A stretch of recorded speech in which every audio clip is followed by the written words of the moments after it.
صلوا عليه ونعوذ بالله من شرور أنفسنا ومن سيئات أعمالنا من يهده الله فلا مضل له ومن يضلل فلا هادي له ونشهد أن لا إله إلا الله وحده لا شريك له ونشهد أن سيدنا ومولانا محمدا عبده ورسوله أما بعد فأعوذ بالله من الشيطان الرجيم بسم الله الرحمن الرحيم لا تحرك به لسانك لتعجل به إن علينا جمعه وقرآنه وقال الله تبارك وتعالى في القرآن المجيد إنا نحن نزلنا الذكر وإنا له لحافظون قال النبي صلى الله عليه وسلم خيركم من تعلم القرآن وعلمه أو كما قال النبي عليه الصلاة والسلام. Praise be to Allah, peace and blessings on the Prophet of Allah subhanahu wa ta'ala, his descendants and all of his companions. We seek refuge in Allah from Satan the rejected and accursed. In the name of Allah, the most gracious, the most benevolent, the most compassionate, the most merciful. O my Lord, expand me my breast is my task for me. Remove the impediment from my speech so they may understand what I say. Om Shanno Varuna, Shanno Mitra, Shanno Bhavatvaryama, Shanno Brahma Braspati, Namo Brahmane Namaste Vayo, Tameva Pratiksham Brahmasi, Om Shanti, Om Shanti, Om Shanti.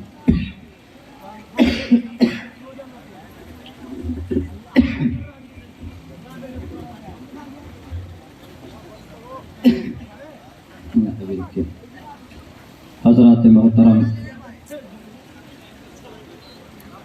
اور ہمارے اس پنڈال میں ہمارے برادران وطن اور stage پر تشریف فرما سماجی، سیاسی، ملی، اقتصادی دانشوران، قوم ملت، نوجوان ساتھیوں اور ہماری سماج کے ماں اور بہنوں،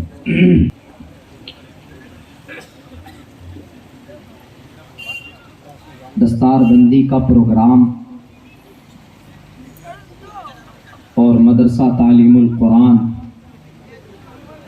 کے بینر کلک اور الحمدللہ بہت کامیاب پروگرام آپ کے بیچ میں پیش کیا جا رہا، مگر سب کچھ ہونے کے باوجود بھی تھوڑی سی بے ترتیبی ہو جاتی ہے جو نہیں ہونی چاہیے. کسی بھی بڑے پروگرام کو کرتے ہیں تو کسی ایک آدمی کی محنت سے وہ پروگرام آرگنائز نہیں ہوتا، کئی لوگوں کی محنت ہوتی ہے اور اس میں دور دراز سے علماء، شعراء کرام آتے ہیں آپ کی دعوت پر،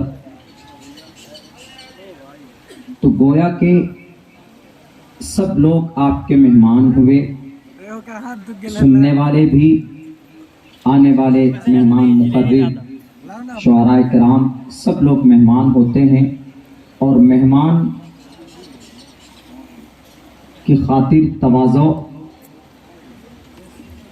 ان کی دکھ اور تکلیف، ان سب کا خیال رکھنا میزبان کی ذمہ داری ہوتی ہے.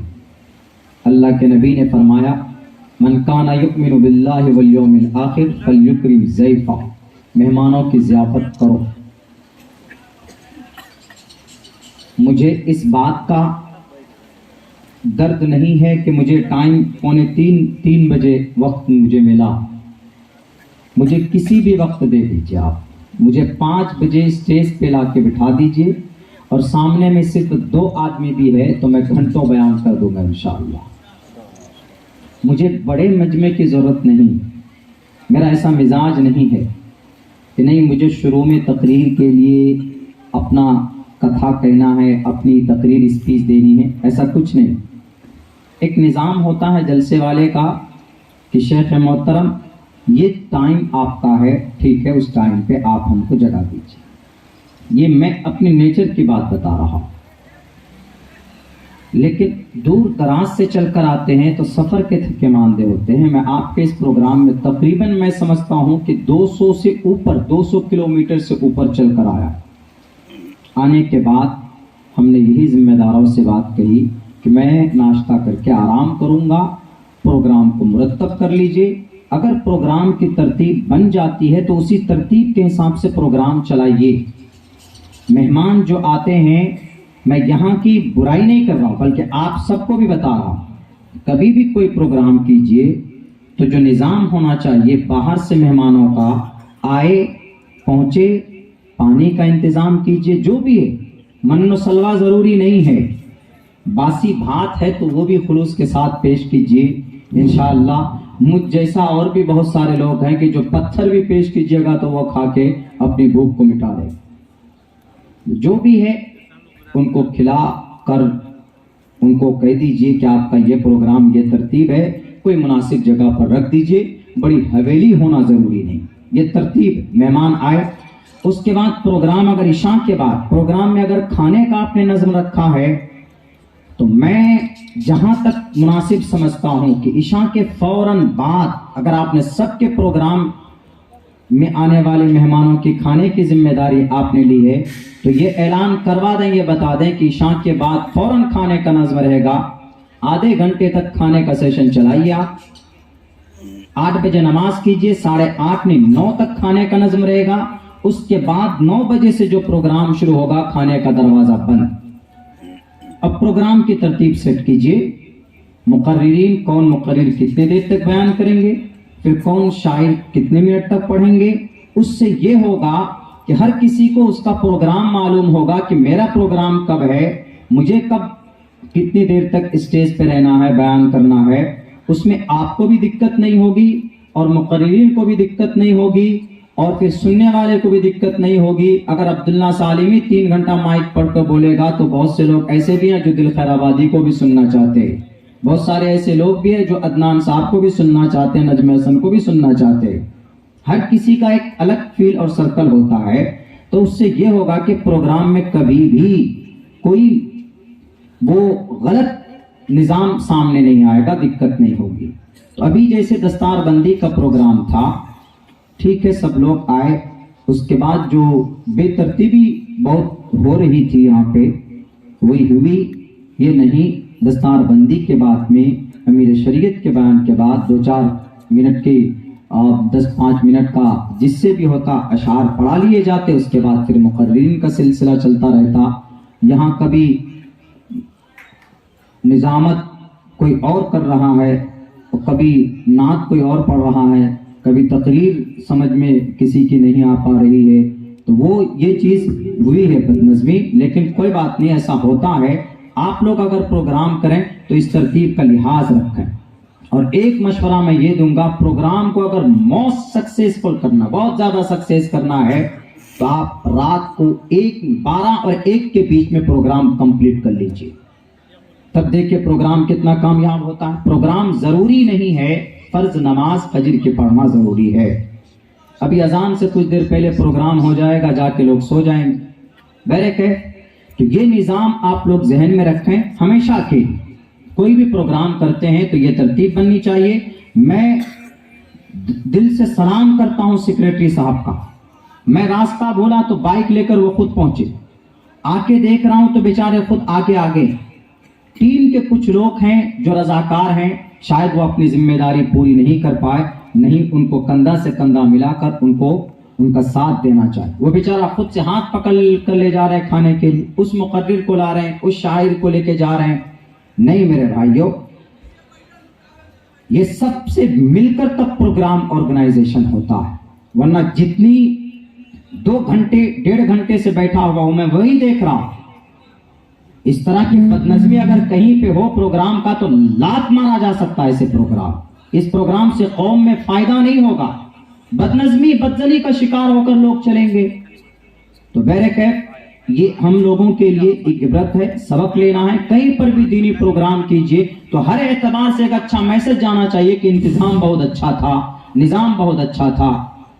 چلیے یہاں سے میں اپنی بات شروع کرتا ہوں۔ ان چیزوں کا خدا را دھیان رکھیے گا آپ سب مل کر کہ سب لوگ جن کو جو ڈیوٹی دی جائے وہ اپنی ذمہ داری کے ساتھ پوری کریں گے۔ باہر سے آنے والے مہمانوں کا ذرا خاص طور پر دھیان رکھیں آپ جو بھی کچھ ہے کم سے کم ان کو بھوکا نہ رکھیں، پیاسا نہ رکھیں، بے ترتیبی پروگرام کا نہ کریں۔ اللہ اس پروگرام کو کامیاب بنائے، ہم سب کے لیے نجات کا ذریعہ بنائے۔ میرے بھائیوں، میں 2 لفظ پر تقریر کروں گا۔ آپ کے سیکریٹری صاحب کے نام کے آگے حافظ بھی، انجینئر بھی۔ حافظ سے مراد دین اسلام، آپ کہیں گے کہ حافظ قرآن ہے، دینی اعتبار سے اس کو لیں گے، لیکن آگے انجینئر ہے، آپ کہیں گے کہ ماڈرن اعتبار سے انہوں نے اکیڈمک کوالیفیکیشن بھی حاصل کی، اس کو ماڈرن اعتبار سے ہم سمجھتے، حالانکہ ایسا نہیں ہے۔ حافظ اینڈ انجینئر ہم یہ سمجھتے ہیں کہ دونوں الگ الگ 1842 میں اس کو الگ الگ کیا گیا۔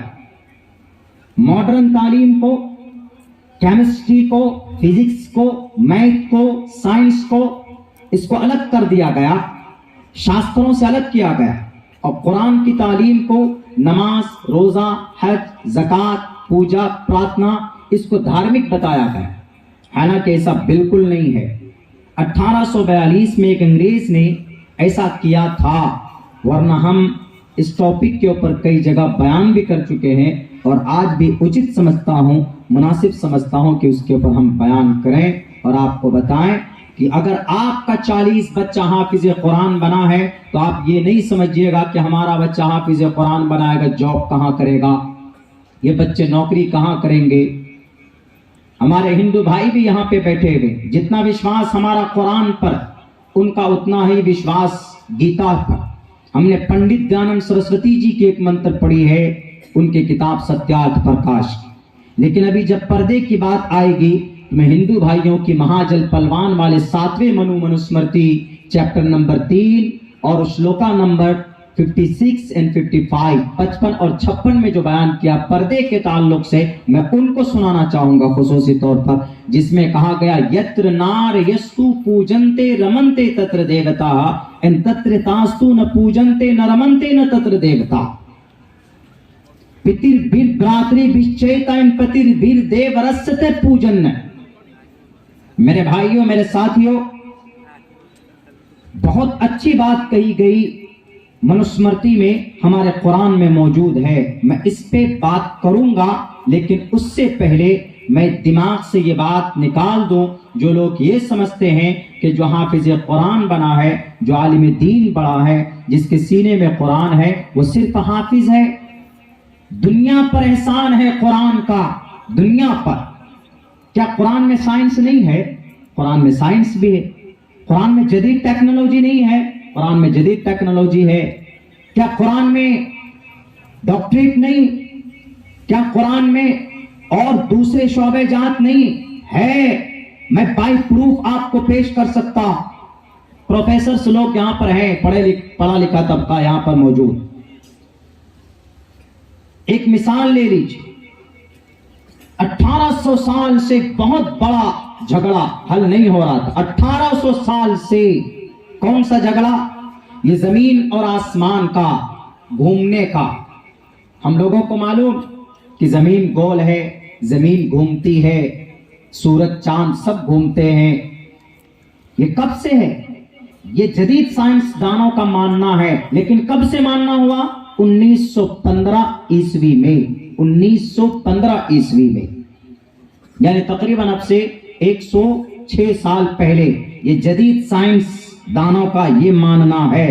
لیکن اس سے پہلے جھگڑا تھا، اس سے پہلے لوگ بولتے تھے زمین رکی ہوئی، صرف چاند اور سورج گھومتا۔ اس سے پہلے کچھ لوگوں کا کہنا تھا کہ زمین گھومتی ہے، سورج اور چاند رکا ہوا ہے۔ یہ 2 کانسیپٹ تھے پرانے زمانے میں، لیکن ابھی کے نئے سائنسدانوں کا ماننا ہے کہ زمین بھی گھومتی ہے، آسمان اور چاند ستارے سب گھومتے۔ بتاؤ 1800 سال سے جو جھگڑا چلا آ رہا تھا، اس جھگڑے کا خاتمہ قرآن نے کیا۔ یہ عقیدہ جو آج جدید سائنسدانوں کا ہے کہ آسمان و زمین، چاند، سورج سب گھومتے، یہ عقیدہ کہاں سے لایا گیا؟ البرٹ آئنسٹائن نے پیش کیا، بڑا ویگیانک، بڑا سائنٹسٹ۔ البرٹ آئنسٹائن نے کہا کہ زمین بھی گھومتی ہے، آسمان میں سورج بھی گھومتا ہے، چاند بھی گھومتا ہے۔ 8 پلانٹس ہیں، جوپیٹر، وینس، مارس وغیرہ وغیرہ، یہ سب کے سب چکر لگاتے۔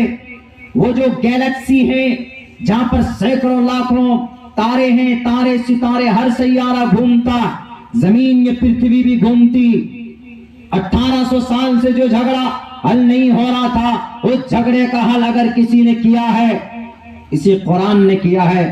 قرآن میں لکھا هو الذی خلق اللیل والنہار والشمس والقمر کل فی فلک یسبحون، کہ آسمان و زمین، چاند ستارے، رات و دن، یہ سب اپنے اپنے مدار پہ گھومتے ہیں۔ یعنی 1800 سال پرانا جو جھگڑا تھا، اس جھگڑوں کو منٹوں میں، چند سیکنڈوں میں اگر کسی نے اس سمسیا کا سمادھان کیا تو اس پوتر گرنتھ کا نام قرآن کریم ہے۔ اس گرنتھ میں اللہ تبارک و تعالیٰ نے 1450 سال پہلے بتایا۔ کیا ہمارا بچہ قرآن پڑھ کر سائنٹسٹ نہیں بن سکتا؟ بن سکتا۔ لوگ آج بدنام کرتے ہیں قرآن کو، خصوصاً کچھ ہمارے سناتن دھرمی بھائی جن کو گیان نہیں ہے، بلکہ ان کو پٹی پڑھائی جاتی ہے کہ یہ قرآن ہے، اس قرآن میں لڑائی کی بات۔ اگر ایسی بات ہے تو قرآن میں لڑائی کی بات ہے تو شریمد بھگوت گیتا کے پہلے منتر دیکھیے کیا لکھا۔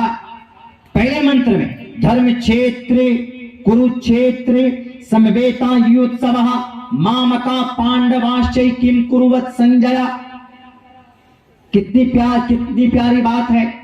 سنجیو کوٹ کر رہے ہیں، بتا رہے پہلا منتر شریمد بھگوت گیتا، دوسرا منتر کتستوا کشملیدم وشمے سمپستھتم اناریہ جشٹم کیرتی کرم جنہ۔ اب بابا رام دیو 20 منتر کو جپتے ہیں، ہردے دور بڑلیما۔ ارجن کو کہہ رہے کون؟ کرشن جی، کہ ارجن بزدل مت بنو۔ Why did you put down your bows and arrows؟ تم نے اپنے تیر اور تلوار کو پیچھے کیوں رکھ دیا، کیوں بیٹھ گیا؟ تو ارجن نے کہا کہ بھگونتے میں کیسے لڑ سکتا ہوں، میرے اپنے ہیں سامنے۔ انہوں نے کہا اپنے ہیں لیکن وہ ادھرمی ہیں، آج نہیں تو کل تم کو ختم کریں گے۔ اٹھاؤ، بزدل مت بنو، لڑو، مقابلہ کرو۔ وہی بات جیسے پانڈووں کے لیے ضروری تھا کوروں سے مقابلہ کرنا، اور شری کرشن جی ان کی گائیڈنگ کر رہے تھے۔ شریمد بھگوت گیتا کا پہلا منتر، دوسرا منتر، تیسرا منتر، چوتھا منتر، 6-7 شلوک تک یہی بات کہی گئی۔ یدھ کے میدان میں کروچھیتر دھرم چھیت، دھرم کی لڑائی تھی۔ کروچھیتر کے میدان میں دھرم چھیتر کروچھیتر سمویتا یوتسوہ مامکا پانڈواشے کم کروت سنجایا۔ اے سنجے ذرا بتاؤ کہ میرے دونوں پتر کے درمیان یعنی پانڈو اور کورو کے بیچ میں کیا چل رہا ہے کروچھیتر کے میدان میں۔ تب وہ سنجیو کہتا ہے اپنے ابا، پانڈو اور کورووں کے ابا کو نابینا تھے، وہ disable to look anything, کچھ بھی نہیں دیکھ سکتے تھے، اس لیے انہوں نے کہا تھا کہ بتاؤ سنجیو۔ تو سنجیو بتا رہے تھے کہ سر اب شری ارجن نے اپنا ہتھیار ڈال دیا ہے۔ تب جا کے ارجن نے کہا کہ کیا تم مقابلہ نہیں کرو گے؟ کرشن نے ارجن کو کہا کہ تم بزدل مت بنو، اور تم نے فیصلہ کر لیا کہ تم ہتھیار ڈال کر بیٹھ جاؤ گے، کچھ محنت نہیں کرو گے، ایشور تم کو جنت دے دے گا۔ امپاسبل ہے، نہیں مل سکتی۔ اناریہ جشٹم کیرتی کرم جناہا، کہ کیسے کرم، اچھے کرم کرو تب تم جنت میں جاؤ گے، سورگ میں جاؤ گے۔ لیکن کچھ لوگ اسی کو کوٹ کر دیتے ہیں کہ نہیں قرآن کریم میں جہاد ہے، قرآن کریم میں لڑائی ہے۔ ہاں بقدر ضرورت کہیں کہیں پر دشمنوں سے مقابلے سامنے آ گئے دشمن، اب وہاں پر تو لڑنا ضروری ہے۔ اب مثال کے طور پر یہ آپ کا یہ کیا بولتے اس کو، رشیا نے، روس نے یوکرین پہ حملہ کیا، تب یوکرین والا بیٹھ کر تسبیح تو نہیں پڑھے گا نا، یوکرین والا بھی حملہ کرے گا، ڈیفنس میں حملہ کرے گا، مقابلہ کرے گا، اور کر رہا ہے۔ یہی سسٹم دونوں میں بتایا گیا، کہاں؟ گیتا میں بھی اور قرآن میں بھی۔ اس لیے میں ہندو بھائیوں کو کہا کرتا ہوں کہ ہمارے ہندو بھائیوں اور مسلمانوں اپنے گرنتھ کو مضبوطی سے پکڑو۔ ہندو بھائی گیتا کو پکڑ لیں، مسلمان قرآن کو پکڑ لیں، تو نہ تو کہیں پر موب لنچنگ ہوگی، اور نہیں تو کہیں پر کشمیری فائل بنے گا، تو نہ ہمارے نوجوان اگر ہوں گے، ورنہ اناپ شناپ باتیں کبھی کبھی دکھا دی جاتی ہے اس میں۔ اور کچھ راجنیتا لوگ تو یہی چاہتے کہ دنگا ہو اور ہم کو سہانبھوتی ملے اور ہم کو گدی مل جائے. اسی لیے کہا شری کرشن جی نے صاف لفظوں میں تسمات شاسترم پرمانم تکاریا اکاریا ویوستھتو گناتوا شاستر ودانوکتم کرم کرتو مہرسی کہ اپنے گرنتھوں کو مضبوطی کے ساتھ پکڑو. قرآن مسلمانوں سے کہتا ہے لا یؤمنون حتی یحکموک فیما شجر بینہم. تمہارا 24 گھنٹے کی جو زندگی ہے تمہاری 24 گھنٹے کی تمہارے قرآن و سنت کے فیصلے کے مطابق ہونا چاہیے. ہمارے ہندو بھائی آپ باہر نہیں اپنے گرن سے, نہ مسلمان باہر ہے اپنے گرن سے, لیکن خدا را قرآن پر اعتراض نہ کیا جائے. قرآن کریم کو صرف کچھ لوگ بولتے ہیں یہ صرف حکم کی کتاب ہے, نماز کے اوپر آرڈر کرتی ہے یہ کتاب, روزے کے اوپر آرڈر کرتی ہے یہ کتاب, اور صرف اللہ عبادت کرواتا ہے اس قرآن کے ذریعے. یہ قرآن صرف جہاد کو کہتا ہے کہ جہاد میں نکلو, یا ایھا النبی حرض المؤمنین علی القتال.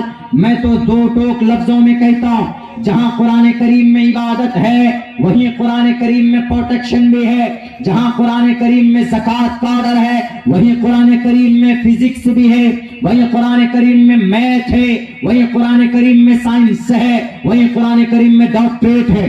نہیں تو تاریخ اٹھا کر دیکھ لیا جائے, کیمسٹری فادر آف کیمسٹری کون؟ جابر ابن حیان. جابر ابن حیان کون تھا جس نے قرآن کریم کو کسی نہ کسی درجے میں پڑھا تھا؟ یہ وہی جابر ابن حیان ہے جس نے 2 کیمیکل بنائے. پروفیسر لوگ جانتے ہیں, اگر اس کیمسٹری کے پروفیسر ہیں تو کہا اس کیمیکل کا نام آکسیڈیشن ایواپوریشن. جب تک یہ دونوں کیمیکل کسی دوائی میں نہ ڈالے جائیں تو دوائی تیار نہیں ہوتی. کہاں سے پڑھ کر نکلا جابر ابن حیان؟ کسی بڑی یونیورسٹی سے نہیں, اسی مدرسہ تعلیم القرآن جیسے اداروں سے پڑھ کر نکلا, اور وہ کیمسٹری کا باپ بنا, کیمسٹری کا دادا بنا. اور 2 قدم آگے بڑھائیے, درد کا علاج قرآن میں ڈاکٹر تیگٹٹ تیجسن درد کا علاج کھوجا. کہاں سے؟ اپنے تھیوری سے. لیکن جب تھیوری پیش کی تو ایک بچے نے کہا مدرسہ تعلیم القرآن کا کہ سر آپ جو یہ تھیوری پیش کر رہے ہو درد کے علاج کا, یہ تو اللہ نے قرآن میں پہلے بیان کر دیا. اس کو بڑا